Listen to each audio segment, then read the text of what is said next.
come and join us today at the Daytona International Speedway. We were hosted by Discover Daytona Beach. We're going to show you our favorite parts of this tour that they have. We are at the Daytona International Speedway. I'm going to include this in things to do in Daytona. So we're going to kind of show some highlights. Obviously, it's going to be an hour. I'm not going to show the whole thing. But they also includes the museum too. Something different than the theme parks. This is a statue of Dale Earnhardt. Like Rick said, this is probably his gloves. 34 wins. This is a statue of him out here. Open daily from 9 a.m. to 5 p.m. We got an 11:30 tour, and they said to come here 20 minutes early. And if you look to my far right, that is turns 1 and 2. They are identical to one another, and it is 1 mile straight across in distance, in which 180 acres is all inside the walls of the speedway. Now, he was able to dig out 1 million cubic yards of dirt to create the high banks at the turns. And looking off to my right, that is our man-made lake called Lake Lloyd. In 2004, during our multi-million-dollar renovation in our infield, they built it in by 1/3, and to this day it has been 29 acres. Both road courses, along with the speedway, used for the Rolex 24-hour race, the SCCA, the Sports Car Club of America, and the WKA, the World Karting Association. 1 lap for all of them is 3.56 miles. Also used for motorcycle racing. As we exit turn 3 up, see how it goes up? We're going to work our way over They're driving on turn that. 4. Yeah, they're The turning on distance that. between the two turns is 2,600 feet. From the top of the wall down to the grass line is 44 feet or 4 stories. 1 lap around for NASCAR is 2.5 miles. 2.5 miles. And to my right, you are looking at a 31-degree banking. Now for the Daytona 500, it is 500 miles, and they will run at least 200 laps to complete the race at speeds of about 190 miles per hour. It all finished up in January of 2016 they fill up. in time for the Rolex 24-hour race. It will seat 101,500 fans, and it did cost approximately $400 million. 40 pit boxes for NASCAR, and if you can imagine those mechanics jumping over that little white wall with 4 tires, 2 cans of Sunoco fuel, and a bottle of Gatorade, they'll try and take care of business in 14 seconds or less. 14 seconds. And looking at that yellow line, that is to let the drivers know once they cross over that there is a speed limit going down pit road of 55 miles per hour.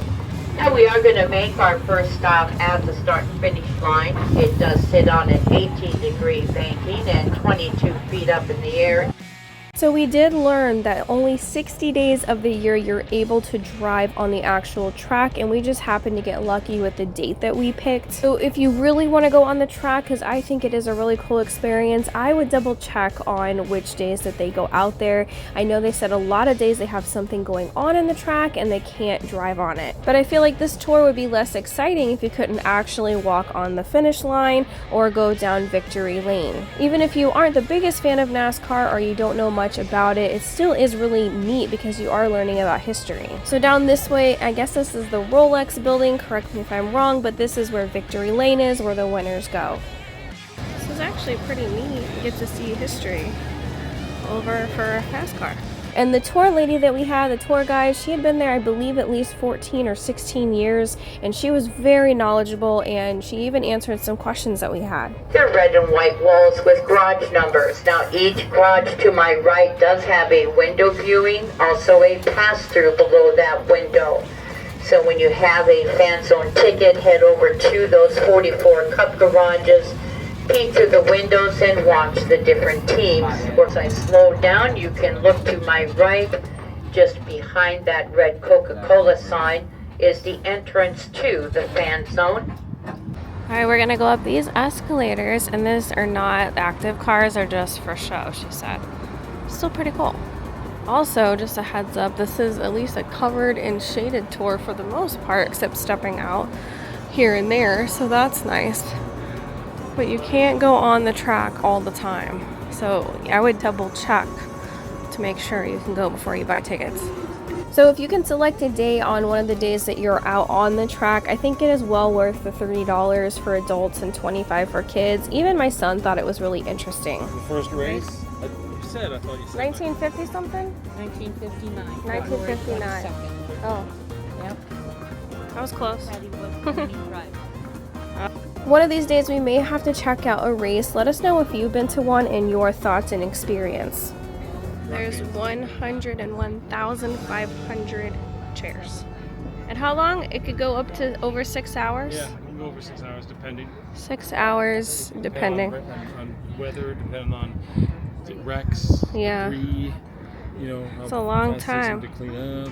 Then we saw the recent winner for the Daytona 500, and we were told if he wins again this year, he'll actually make or break a record of winning 3 consecutive times, because there have been drivers that have won more than 3 times, but not consecutively. And I believe Dale Earnhardt has won the most, which was pretty cool since he has that statue outside. That's part of that too. There, he paved it in 2010. That was like a multi-million-dollar. Can you imagine having your name on that? If you were here to do that before they cut it out? Yeah. And then the museum is included in the tour. This is your last stop. So we stopped at least 3 times on the actual speedway, and then finally we stopped at this museum. I'm going to show a quick tour of the gift shop as well, but they have some famous cars here, of course. If you love these kind of things like car museums, there's actually one in Desertland that's even bigger than this in Orlando, and we have a video on that of the whole tour as well as other things to do there. Of course, you can take your time in here. You can read about each of the vehicles and its history. They have some medals and helmets from different drivers. They showed the speeds that the drivers went up to, like how fast they went. And I really liked one section where it showed there was an actual burned outfit where one of the drivers caught on fire and they still had his suit. So no matter the age, it is a very educational tour. I think we all kind of learned something interesting and something new. And I'm going to show the gift shop coming up, but we have other videos of things to do in Daytona, like the aquarium. Of course, you got to stop at Bucee, and Daytona Lagoon, which is a water park and amusement center. All right, just a quick look around here. Like a little fuel can or something. Speed limit 215. That's funny. We got shirts. Daytona 24. Youth. They have cups and shot glasses. They even have plushies and hats. Oh, even fanny packs. How cute. And mini license plates. That's cute. Looks Yeah, like a gas look. can. I know, that's cute. And the little flag. Yeah, drink the gas. But oh, they have clear backpacks because stadiums won't let you bring regular backpack in. More flags. Oh, they even have Team NASCAR toys. That's cool. Yeah, they can crash them. There's pins and keychains. I think there's a photo frame. 50. And they have a bunch of cars too. Die cast. Click these videos next, the top one being where we went to the new Daytona Aquarium and stopped at Buc-ee's, and the bottom one where we went to Daytona Lagoon, which has an arcade, mini golf, water park, go-karts, and more. Thank you so much for watching.